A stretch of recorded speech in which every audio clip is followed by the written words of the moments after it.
बिस्मिल्लाहिर्रहमानिर्रहीम। मुअज़्ज़ज़ नाज़रीन, अस्सलाम वालेकुम। हकीम मोहम्मद जहांगीर आपको अपने चैनल हर्बल टिप से खुश आमदीद कहता है। नाज़रीन, आज हम जिस मौजू पर बात करना चाह रहे हैं, मैं यकीन से ये बात कह सकता हूँ कि अगर मेरे नाज़रीन इस पूरे क्लिप को थोड़ी सी तवज्जो दे दें तो बहुत सारे कॉन्सेप्ट क्लियर हो जाएंगे ट्रीटमेंट्स के हवाले से, तिब के हवाले से। तो मैं अपनी बात को टू दी पॉइंट स्टार्ट करूँगा, कोई तमहीद नहीं बांधूँगा। नाज़रीन, हम मीडिया के ऊपर अक्सर जब हर्बल मेडिसिन्स के हवाले से बात करते हैं या किसी हर्बलिस्ट को बिठाकर बात करते हैं तो हम हर्बलिस्ट को कहते हैं जी ऑल्टरनेटिव मेडिसन में आप बताएं। यानी हम जो जड़ी बूटियां हैं इनको ऑल्टरनेटिव मेडिसन का नाम देकर हम इनके साथ जो है वो मामला जो है वो शुरू करते हैं और हम तबीब को या हर्बलिस्ट को मुखातिब करते हैं। मैं ऑल्टरनेटिव वाली इस टर्म के ऊपर थोड़ी सी गुफ्तगू करते हुए फिर आगे अब बढ़ूँगा अपने मकसद की तरफ। मैं आपसे सिर्फ एक बात का सवाल करना चाहता हूँ कि अगर किसी बच्चे को माँ का दूध मैसर ना आए तो जो डब्बे का दूध है, क्या वो डब्बे का दूध ऑल्टरनेटिव कहलाएगा या जो माँ का दूध नहीं आप ले सके वो ऑल्टरनेटिव होगा? थोड़ा सा, चूँकि मैं पढ़े लिखे लोगों से मुखातिब हूँ और अब तो माशाल्लाह पढ़े लिखे लोग जो हैं वो अब हमारे मुआशरे में ज़्यादा हैं। अब वो ख्वानदगी की शरह नहीं रही जो पहले थी। तो ऑल्टरनेटिव किसको कहेंगे? क्या माँ का दूध ऑल्टरनेटिव होगा या वो जो डिब्बे में लिया गया वो ऑल्टरनेटिव होगा? इसी तरह तमाम तर अक़वाम आलम जिस जिस दीन की पैरोकार हैं, मैं सबसे ये क्वेश्चन करता हूँ, आप कुरान के अगेंस्ट किसी और बुक को उसका ऑल्टरनेटिव कहेंगे या कुरान को ऑल्टरनेटिव कह देंगे? बाइबल को पढ़ने वाले का बाइबल को ऑल्टरनेटिव बुक कहेंगे या बाकी बुक्स को ऑल्टरनेटिव कहेंगे? और मैं ये क्यों कह रहा हूँ, वो चीज़ जो डिवाइन रिलेटेड होती है, जो डिविनिटी से मिलती है, ऑल्टरनेटिव वो नहीं होती। ऑल्टरनेटिव वो होती है जिसके मुजिद हम लोग होते हैं, जिसका मुजिद अल्लाह पाक नहीं होता, वो नहीं हमें उस तरह बना कर दे रहा होता। तो देखें, हर्ब्स को अल्लाह पाक ने पैदा फरमाया, ठीक, और तिब का ये जो नॉलेज है इसे दुनिया में अल्लाह करीम ने आम लोगों के ज़रिए से नहीं भेजा, जिस ज़रिए से एलोपैथिक या होम्योपैथिक मेडिसिन का सारा मामला सामने आया। तिब के मामलात उस तरीके से दुनिया में नहीं भेजे गए, बल्कि इसका तारुफ करवाने वाले हज़रत इदरीस अलैहिस्सलाम थे, जो कि अल्लाह के एक मुअज़्ज़ज़ और बाहिम्मत और बाअज़म नबी थे। उन्होंने यूनानियों को ये इल्म बदियत किया, उनको सिखाया।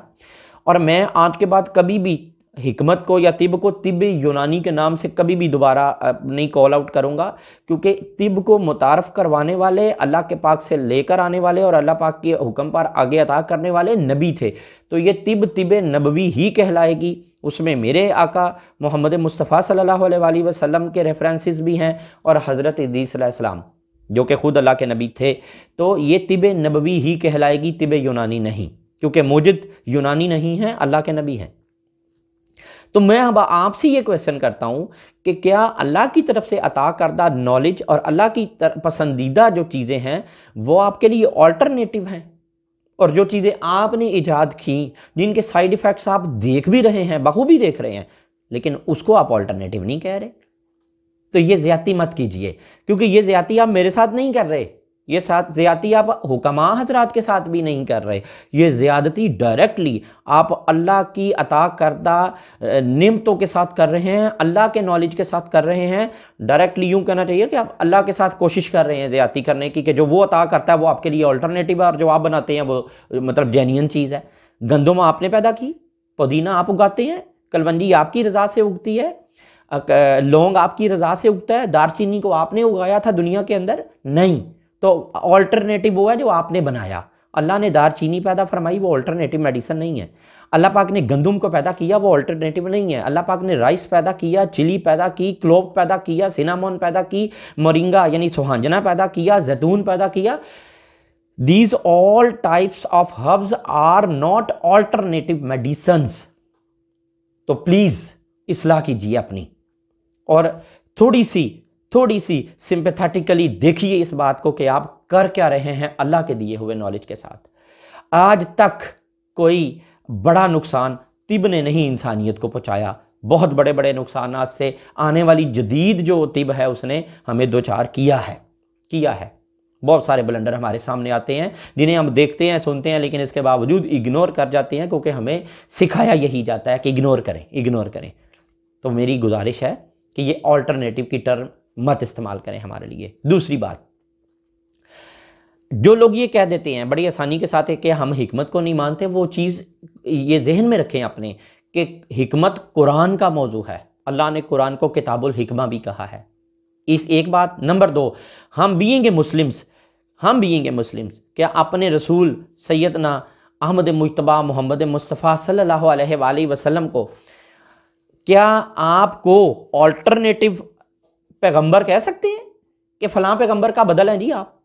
नो, बल्कि हमारा ये यकीन और अकीदा है कि आप सैयदुल अंबिया हैं, इमामुल अंबिया हैं, ख़ातमुन नबिय्यीन हैं, वजह वजूद कायनात हैं मेरे आका मोहम्मद मुस्तफ़ा सल्लल्लाहु अलैहि वसल्लम।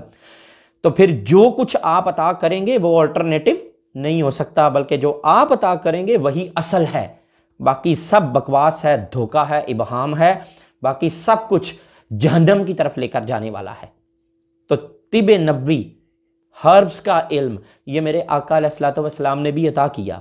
आपकी हदीस से कलवंजी, सिर्फ कलवंजी नहीं, जिसको मैं उस हदीस की तरफ अपनी दोबारा बार बार जाना चाहता, आपकी हदीस से मुलट्ठी का इस्तेमाल साबित है, आपकी हदीस मुबारका से कुश्त शीरी का इस्तेमाल साबित है, उसके बाद शहद का इस्तेमाल, उसके बाद जैतून का इस्तेमाल, कासनी के पत्तों और बीजों का इस्तेमाल, बहुत सारी चीज़ों का इस्तेमाल जो आपकी हदीस मुबारका से साबित है कि आपने इन चीज़ों को इस्तेमाल फरमाया। और आपने इसी इल्म की तरफ बार बार तवज्जो दिलाई अपने असहाब की, और उन्हें यह हिदायत भी फरमाई कि इसको सीखो।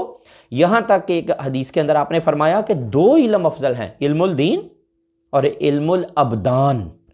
मेरा ये अकीदा है कि अगर कोई इल्मुल दीन की तरफ ही अपनी रग़बत कर ले तो उसे इल्मुल अबदान उसके अंदर मिल जाएगा, क्योंकि कुरान पाक ने इंसान के जिस्म की तशरीह जिस कदर बेहतरीन कर दी है, अभी तक AR गाइटन भी वैसी एनाटमी बयान नहीं कर सकता, ना कर सका है, ना कोई कर सकेगा एनाटमी इस तरह से बयान जिस तरह कुरान पाक ने एनाटमी को बयान कर दिया है। कुरान पाक ने तो एनाटमी की इब्तिदा पहली वही से कर दी थी, जिसमें कहा था हमने इंसान को अलग, खलक़ल इंसाना मिन अलग, हमने अलग से पैदा किया। ये वो कॉन्सेप्ट था जो 1500 साल पहले किसी कौम के पास नहीं था, किसी साइंटिस्ट के पास नहीं था। कुरान दे रहा था ये कॉन्सेप्ट। तो जो एनाटमी अल्लाह ने अपनी इस किताब में हमें अता फरमा दी है, काश हम इसी की तरफ रुजू करते। हमने उधर रुजू किया जिधर सूरज गरूब होता है, हमने उधर से किबला तो चेंज कर लिया, लेकिन अपनी अक्लें तब्दील नहीं की, अपने ईमान को तब्दील नहीं किया। हम 1500 साल बाद उस ईमान और अकीदे से फिर चुके हैं। हमारा रुख नमाज के लिए तो काबे की तरफ होता है, बाकी तमाम मामलात के लिए उस तरफ होता है जिस तरफ हमें रुख नहीं करना चाहिए। हमें रुख अपनी किताब की तरफ करना चाहिए, सुन्नत रसूल की तरफ करना चाहिए, क्योंकि जो निजात है वो कुरान की पैरवी में है, आका अलैहिस्सलातु वस्सलाम के उसवा मुबारक में है, और ऑल्टरनेटिव चीज़ों में निजात नहीं हुआ करती, असल चीज़ों में निजात होती है। Origin have a importance, alternative things are not important for our life. तो प्लीज़ प्लीज़ आप होश के नाखून लीजिए, समझने की कोशिश कीजिए। और अगर आने वाला वक्त हमारे इस मुल्क में अतीबा के साथ, बिलखसूस वो अतीबा जो हकीकतन तिब के नुमाइंदा हैं मगर चुप बैठे हैं, उनकी बात कर रहा हूँ। वो अतीबा नहीं जो तबीब नहीं है मगर कायदाना फ़राइज़ अंजाम दे रहे हैं। अगर इस मुल्क में अतीबा के साथ कानून साजी के ज़रिए इखलाकी तरीके से किसी भी तरीके से कोई ज़्यादती की जाती है, तो याद रखिएगा आप उस इल्म से फिर महरूम होंगे जिस इल्म से ईस्ट इंडिया कंपनी ने आज से 150 साल पहले आके मुसलमानों को किया था महरूम। यानी आज से 150 साल पहले हमें महरूम किया था इस इल्म से ईस्ट इंडिया कंपनी ने, गोरों ने मगरब से आकर, और तजदीद की थी इस इल्म की जनाब मसीहुल मुल्क हाफिज़ हकीम अजमल खान साहब ने। लेकिन आज बदकिस्मती से, अनफॉर्चुनेटली, आज इस इल्म की शारक काटने के लिए हम ही में से कुछ लोगों के हाथ आगे बढ़ रहे हैं, और मुझे अभी तक कोई मसीहुल मुल्क हकीम अजमल इनमें नज़र नहीं आता। मैं अपने परवरदिगार से दुआ गो हूँ, सिद्के दिल से, आंसुओं भरी आंखों से दुआ गो हूँ कि परवरदिगार आज का तेरा ये मुसलमान जिस कदर गुमराह हो चुका है, अपने फजल से, अपनी रहमत से हमें एक हकीम अजमल अता कर दे, हमें एक हकीम अजमल अता कर दे जो इस इल्म की तजदीद कर सके और इन शार काटने वालों के हाथों को रोक सके। क्योंकि हम लोग ज़ाती अनाद, बुग़्ज़, कीना परवरी और अदावत में इस कदर आगे बढ़ चुके हैं कि हमने अपनी किताब, अपने रसूल की तालीमात और अल्लाह के दिए गए इस इल्म को अल्टरनेटिव करार दे दिया है। अल्लाह पाक हमारी अक्लों पर पड़े पर्दे को दूर फरमाए, हमें हिदायत की तौफीक अता कर दे और हमें सिराते मुस्तकीम की तरफ जाने की तौफीक अता करे।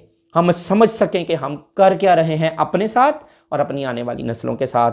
मेरा ये पैगाम अगर कोई शख्स पूरा सुन ले तो मैं इस पर भी उसका बहुत ममनून एहसान होऊंगा, शुक्रगुजार होऊंगा। अल्लाह करीम हम सब की रहनुमाई फरमाए हक़ की तरफ, हमारी रहनुमाई फरमाए इस अकीदे की तरफ कि चाहे जाबर सुल्तान हो, चाहे हालात नासाजगार हों, हमें हक़ की सदा बुलंद करनी है, क्योंकि हमारे रब का ये हुक्म है और यही अफजल तरीन जहाद है। ये जहाद कोई करे ना करे, मैं अपनी इस गिरी पड़ी हालत के साथ इस जहाद को करता रहूँगा, आपकी खिदमत करता रहूँगा। नाजरीन, इजाज़त दीजिए। अल्लाह हाफ़िज़।